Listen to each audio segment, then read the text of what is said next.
Buenas noches, daré una breve explicación o exposición sobre el tema de programación orientada a objetos y cada uno de sus elementos. Eh, Inicialmente se basa en el hecho de que se debe dividir el programa no en tareas sino en modelos de objetos físicos o simulados.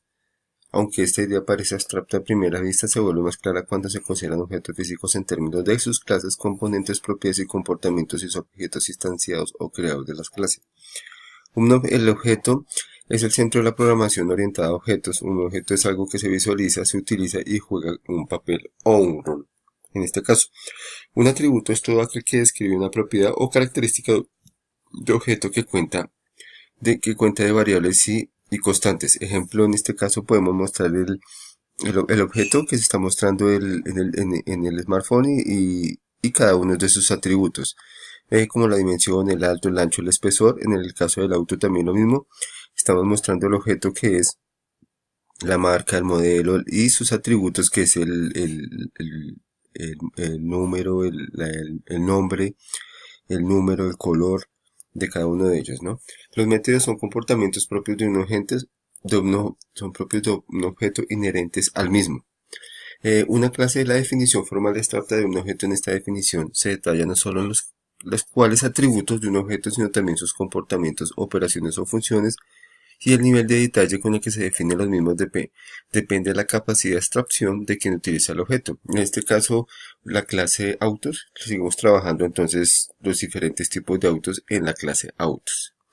Como ejemplo, una diferencia entre clase y un objeto, básicamente la clase define cómo representar de forma abstracta a un objeto. Por ejemplo, la clase auto puede definir que un auto es todo objeto que tiene las siguientes características: marca, modelo, año, color, número, puertas, placas. De igual forma, la clase auto podría definir todo auto tiene comportamiento como arrancar, acelerar y frenar. Ahora bien, cuando cada una de estas características toma un valor, puede representar un auto en la vida real a cada objeto distinto en forma a partir de clase y se le conoce como instancia. Abajo y cada uno mostramos en el ejemplo que estamos mostrando en el auto 1 y en el auto 2, ¿no? Que la diferencia entre la clase y el objeto en este caso. La herencia o relación es una relación que existe entre dos clases, en la que la clase denominada derivada se crea a partir de otra clase ya existente denominada clase base. Este concepto nace en la necesidad de construir una nueva clase existente de clases representantes o conceptos más generales. En este caso, la herencia es un auto, la herencia que viene en los autos modernos vienen de un auto clásico, los cuales evolucionaron y se volvieron mucho más modernos en este caso. ¿Y cuál es su herencia? El auto básico que existió en ese tiempo, como un ejemplo mucho más rápido. El polimorfismo de la propiedad que permite una operación función tener el mismo nombre en la clase diferente y actuar de modos distintos de cada una de ellas. Un ejemplo puede ser los autos, abajo, que se presentan en cuatro abstracciones diferentes. Entonces el niño pinta un auto, el diseñador gráfico también pinta un auto, el ingeniero mecánico también hace el auto, o en este caso el programador diseña un proceso de automóviles también, pero un tema de programación, que sería mostrando cada una de las abstracciones hechas por personas distintas y todas podemos concluir que representan un auto. La sobrecarga se refiere a la posibilidad de tener dos o más funciones con el mismo nombre pero funcionalidades diferentes. Es decir, dos o más funciones con el mismo nombre realizan acciones diferentes. El compilador usará una u otra dependiendo de los parámetros usados. A esto se le llama también sobrecarga de funciones. Un constructor es una subrutina cuya misión es inicializar un objeto de una clase en el constructor que se asigna los valores en el nuevo objeto. En esta clase sobrecarga su constructor, es decir, proporciona las formas de construir un objeto, mostrando la sobrecarga, mostrando el constructor tanto dentro de la función rectángulo y cada una de sus partes internas de cada una de ellas, ¿no?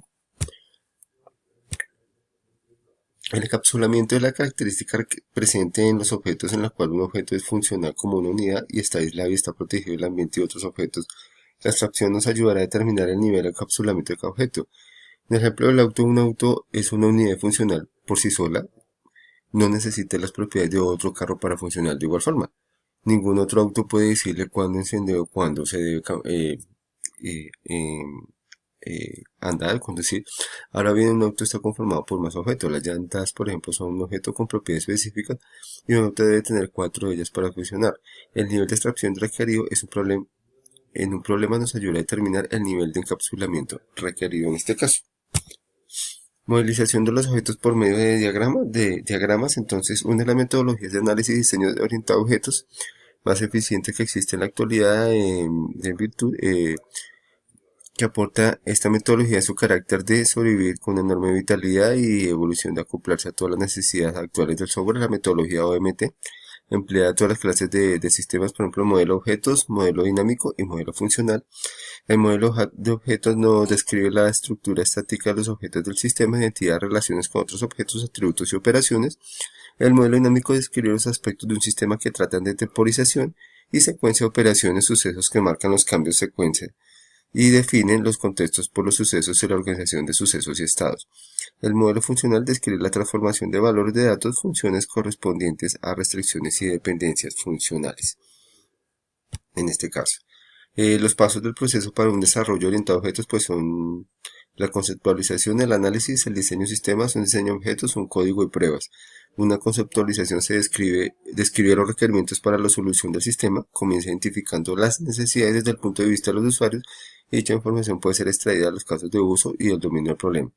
El análisis, entender y modelar los problemas del dominio de la aplicación, el diseño del sistema determinar la arquitectura del sistema en términos de sus subsistemas, diseño objetos, refinar y optimizar los modelos de análisis agregando conceptos de programación, código implementar las clases de objetos en lenguaje de programación y las pruebas se realizan para verificar los comportamientos de las clases de objetos que se encuentran descritos en los escenarios.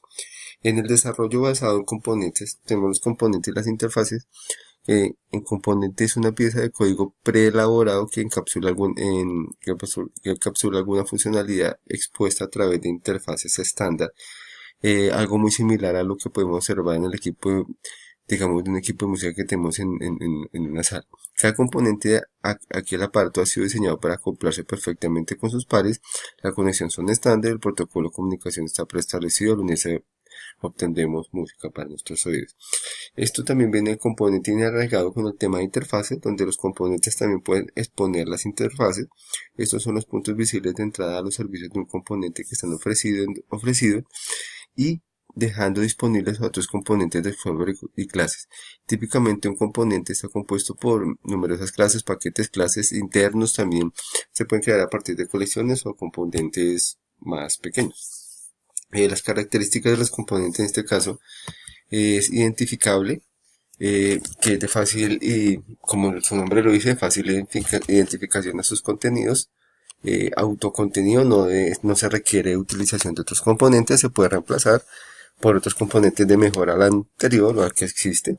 Documentación que está bien una buena documentación para facilitar su búsqueda o cambio de actualización si lo requiere o modificación en algún caso. Genérico, sus servicios sirven para otras aplicaciones. Se reutiliza dinámicamente o sea, se carga en tiempo real o de ejecución en cualquier aplicación, independientemente son independientes a la plataforma, que no dependen ni del sistema operativo ni del hardware donde están montados. Una mayor calidad, dado que un componente puede ser construido y luego mejorado continuamente por un experto u organización. Se clasifican también en tamaño y complejidad. El tamaño de los componentes pueden ser medidos a las métricas utilizadas en diseño orientado a objetos. Esto significa que la medición del tamaño de un componente puede ser medido a través de líneas de código o orientadas a una función específica. Complejidad, en algunas ocasiones son utilizadas métricas de tamaño para evaluar la complejidad, pero es recomendable hacer uso de otros tipos de métricas en este caso. El acoplamiento, pues en este caso el acoplamiento de la forma y nivel de interdependencia entre módulos de software, ni el grado de relacionamiento de un módulo con los demás. Y el uso de componentes COD se construye mediante la integración de una gran escala de componentes adquiridos a terceras partes. Esas actividades de desarrollo afectan tanto a la organización encargada de hacer la adquisición como a la organización encargada de componentes CODs. Diferencias y similitudes en objetos y componentes, pues algo muy sencillo, pues entre la parte de programación orientada a objetos y la parte de programación, digamos, orientada a componentes, pues altos costos, ciclos largos de desarrollo, soluciones a la medida, los genéricos, el bajo costo, ciclos cortos y en desarrollo. Las similitudes entre ellos que se pueden reutilizar. Código reutilizable, sistema reutilizable, de fácil modificación y fácil encapsulamiento. Espero que les haya sido de su agrado. Muchas gracias por su ayuda y espero que nos sigamos en contacto para este tema. Muchas gracias a todos y muy buena noche.